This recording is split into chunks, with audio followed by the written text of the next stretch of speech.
Qızını özü yaşda dostlarına təklif edən, Peyğəmbərin dostu, səhabəsi, İslamın xəlifəsi olmuş Ömər.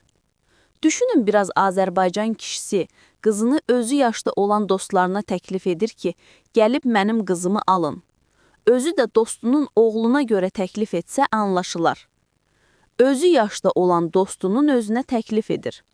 Rəvayət edilir ki, Abdullah ibn Ömər demişdir. Həfsə bint Ömər, əri Xuneys ibn Huzafə əs-Səhmini itirib dul qalmışdı. Onun əri Peyğəmbərin əshabələrindən idi. Bədir döyüşündə iştirak etmiş və bu döyüşdə aldığı yaralardan sonra Mədinədə vəfat etmişdi. Ömər demişdir, mən Osman ibn Əffana rast gəldim və Həfsə ilə ailə qurmağı ona təklif edib dedim. İstəsən, Həfsə bint Öməri sənə ərə verərəm. Osman, bu haqda düşünərəm, dedi. Mən bir neçə gün gözlədim, sonra Osman mənə dedi ki, düşündüm ki, bugünkü gündə onunla evlənməyim.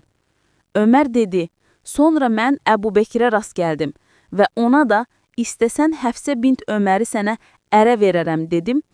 Əbu Bəkir sustu və mənə heç bir cavab vermədi. Mənim Osmandan çox acığım tutdu.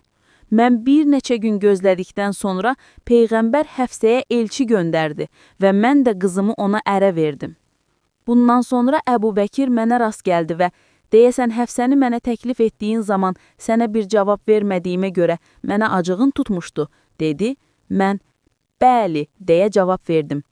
Əbu Bəkir dedi, sən onu təklif edərkən sənə bir cavab verməyə mənə mane olan yalnız o idi ki, mən Peyğəmbərin onun adını çəkdiyini, onunla evlənmək istədiyini bilirdim və Peyğəmbərin sirrini ifşa etmək istəmirdim.